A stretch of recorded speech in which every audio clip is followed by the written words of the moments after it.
Halo, saya Devano, presenter Artificial Intelligence dari TV1.ai. Israel sewot dan mengecam Sekjen PBB Antonio Guterres yang telah menekan tanda bahaya, yakni menggunakan pasal 99 dari Piagam PBB yang bisa memaksa Dewan Keamanan bertindak dan menyoroti berbahayanya serangan Israel ke Gaza. Juru bicara PBB, Stefan Dujarric, mengatakan bahwa ini adalah pertama kalinya sejak menjabat pada tahun 2017, Sekretaris Jenderal Perserikatan Bangsa-Bangsa Antonio Guterres menggunakan pasal 99, pasal keramat yang jarang digunakan. Dalam waktu yang singkat, jumlah korban jiwa di Gaza dan Israel sangat besar dan memprihatinkan. Sekretaris Jenderal hari ini telah menyerahkan surat kepada Presiden Dewan Keamanan yang mengacu pada pasal 99 Piagam Perserikatan Bangsa-Bangsa. Dan ini pertama Antonio Guterres melakukannya sejak dia jadi Sekjen tahun 2017. Pasal 99 menyatakan, dan saya kutip, Sekretaris Jenderal dapat membawa perhatian Dewan Keamanan pada masalah yang mengancam perdamaian dan keamanan internasional. Dalam surat itu yang telah dibagikan ke anda, Sekjen mendesak Dewan Keamanan untuk mencegah bencana dan menyatakan gencatan senjata kemanusiaan.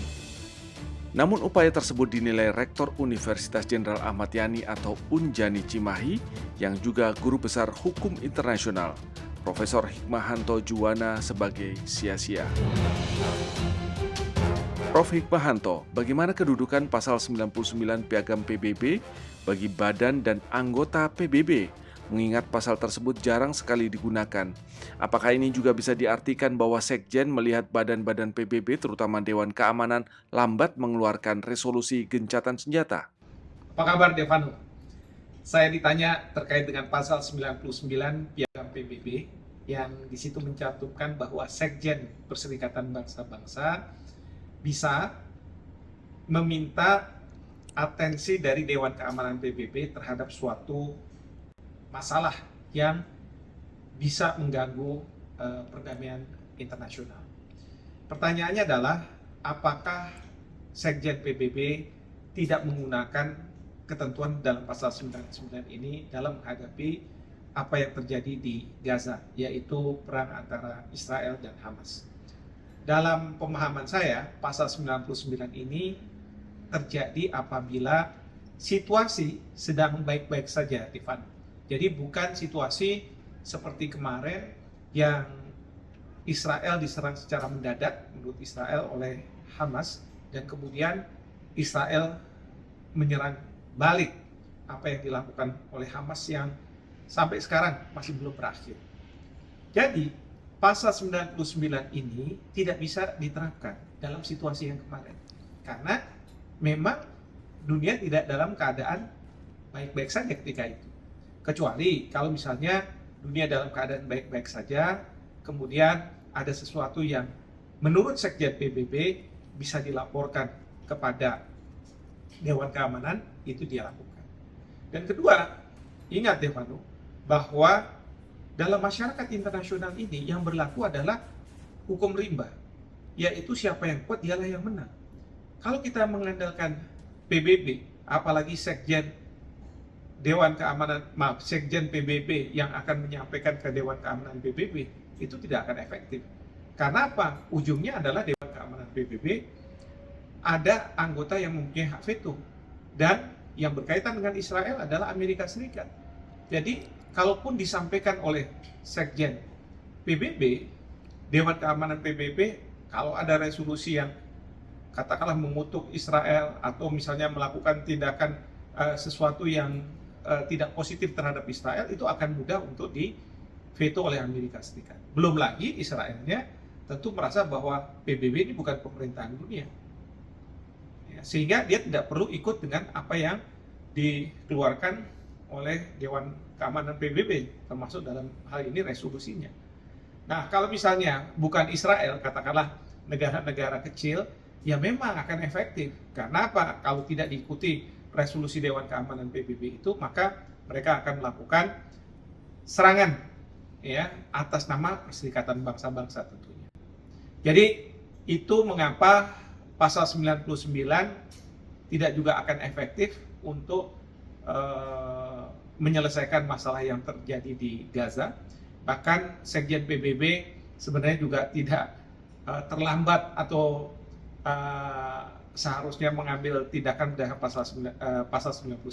Jadi sama sekali pasal 99 ini tidak relevan dalam serangan yang dilakukan oleh Israel ke Gaza untuk menghabisi atau menghilangkan musuh-musuh dari Hamas. Demikian Devano, saya rasa pandangan saya. Terima kasih. Demikian penjelasan Profesor Hikmahanto atas penggunaan pasal 99 sebagai upaya penyelesaian perang Gaza. Dewan Keamanan atau DKPBB merupakan badan yang paling kuat di PBB. Beranggotakan 15 negara, mencakup 5 negara anggota permanen, yakni Cina, Prancis, Rusia, Inggris, dan Amerika Serikat, serta 10 anggota tidak tetap yang dipilih oleh Majelis Umum untuk masa jabatan 2 tahun secara bergilir. Salah satu tanggung jawab utama DKPBB adalah menjaga perdamaian dan keamanan internasional. Berdasarkan piagam PBB, Sekretaris Jenderal memiliki kekuasaan terbatas dan tidak bisa begitu saja menginisiasi rapat atau pembahasan di Dewan Keamanan PBB. Sebab peran utama Sekjen PBB adalah sebagai kepala pejabat administratif PBB yang dipilih negara anggota setiap 5 tahun.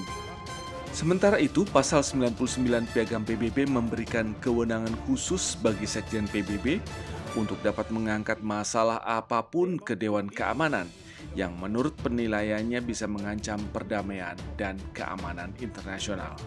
Dikutip laman resmi PBB, pasal 99 ini terakhir kali digunakan yakni pada tahun 1989. Sekjen PBB saat itu, Javier Pérez de Cuéllar, meminta Dewan Keamanan PBB membahas perang sipil di Lebanon yang telah berlangsung sejak 1975. Namun sejak itu, pasal 99 ini seakan simbolis dan tidak pernah digunakan sama sekali. Israel sendiri nampak sewot menanggapi langkah Sekjen PBB Guterres. Menteri Luar Negeri Israel Eli Cohen melalui postingannya di X mengatakan masa jabatan Sekjen PBB Antonio Guterres adalah bahaya bagi perdamaian dunia. Di saat warga Gaza tiap menit meregang nyawa akibat hujan bombardir Israel, nampaknya masih belum terlihat ada upaya yang efektif baik melalui PBB atau pemimpin dunia untuk segera menghentikan aksi genosida Israel di tanah Gaza. Akankah pasal 99 cukup sakti untuk menurunkan pasukan penjaga perdamaian PBB ke Gaza? Atau lagi-lagi akan kandas di tangan sekutu-sekutu Israel yang memegang kendali di Dewan Keamanan PBB? Saya Devano, salam.